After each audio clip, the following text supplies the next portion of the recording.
Férias, época de muita brincadeira, mas também tempo de cuidado redobrado com os filhos, viu? Os brinquedos, muitas vezes, a gente não percebe, mas oferecem riscos. Eu estou recebendo aqui na nossa salinha do Manhã Total o ortopedista Oscar Bertino com a gente para trazer esse alerta, né, doutor Oscar? Bom dia, obrigada por ter vindo, viu? Bom dia, Mônica. Um prazer. Então, a gente estava conversando aqui que existem 2 brinquedos que estão na lista de acidentes mais comuns, não estão?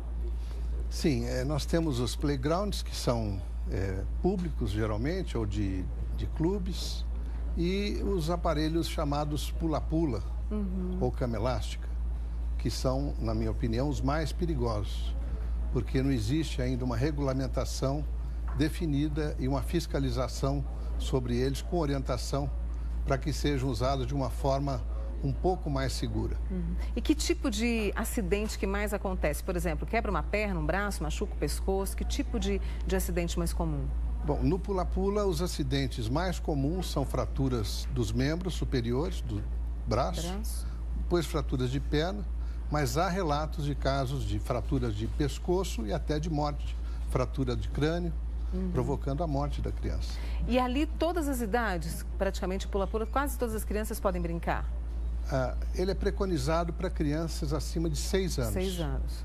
Essa é a indicação quando a criança já adquire uma maturidade do ponto de vista neurológico, de controle do seu equilíbrio, que ela pode lidar melhor com os movimentos do pula-pula. Então, acima de 6 anos e sempre brincar uma criança de cada vez.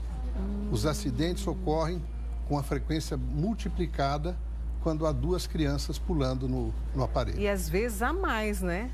Sim. Às vezes há muito mais do que 2 crianças. Quando mais de 2, aumenta mais ainda o risco. Aumenta mais. Como é que... Porque assim, as crianças adoram esse brinquedo, que na verdade não era um brinquedo, né? Não foi criado para ser um brinquedo, que você estava me contando. Ele foi desenvolvido por um médico alemão como um treinamento no final do século retrasado para a ginástica olímpica. Então, é um aparelho de treinamento para atletas profissionais que vão desenvolver uma técnica. Não é um aparelho, transformou-se num brinquedo nas últimas décadas, ficou muito popular, o custo baixou muito, disse que tem um pula-pula em cada quintal nos Estados Unidos. As estatísticas que nós temos são americanas, mostrando a quantidade de acidentes enorme que ocorre com o uso desse tipo de aparelho, de brinquedo. Por isso a orientação, essa que o senhor trouxe para a gente, brincar sozinho, então no máximo 2 crianças a partir de 6 anos. 6 anos de idade. Quais outros cuidados que os pais podem tomar?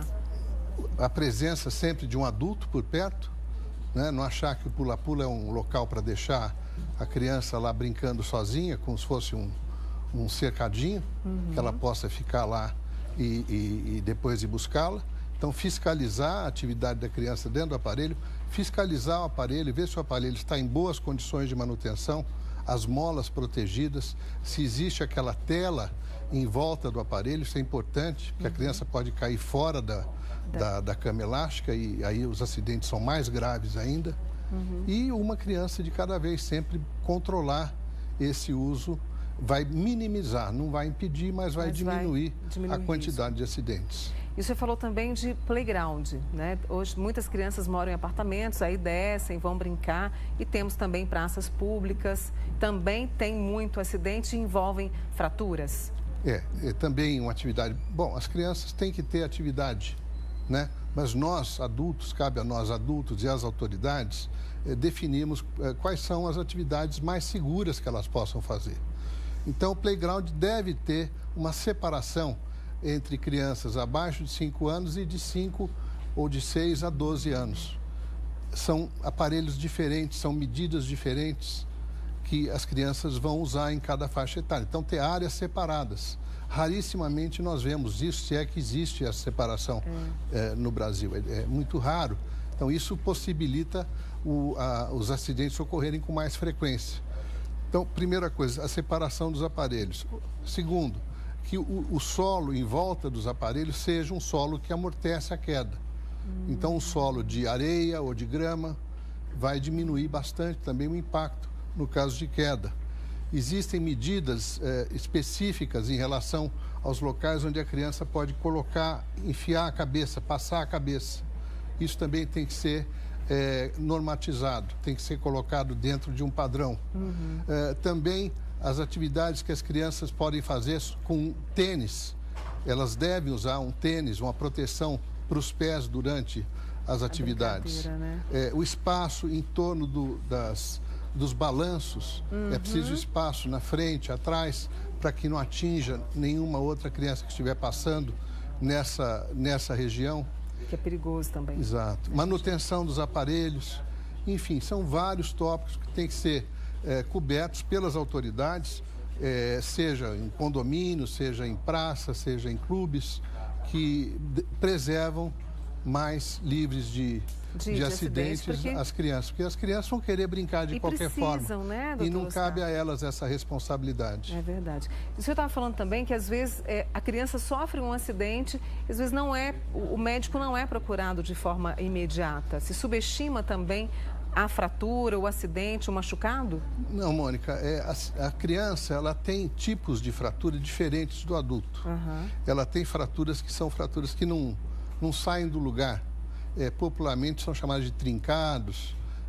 E essas fraturas pequenas, às vezes não são perceptíveis, que as pessoas imaginam que a fratura seja só aquela que aparenta externamente um desvio, um deslocamento dos fragmentos ósseos. Isso não é comum, às vezes em crianças, o mais comum é a fratura que não se desloca.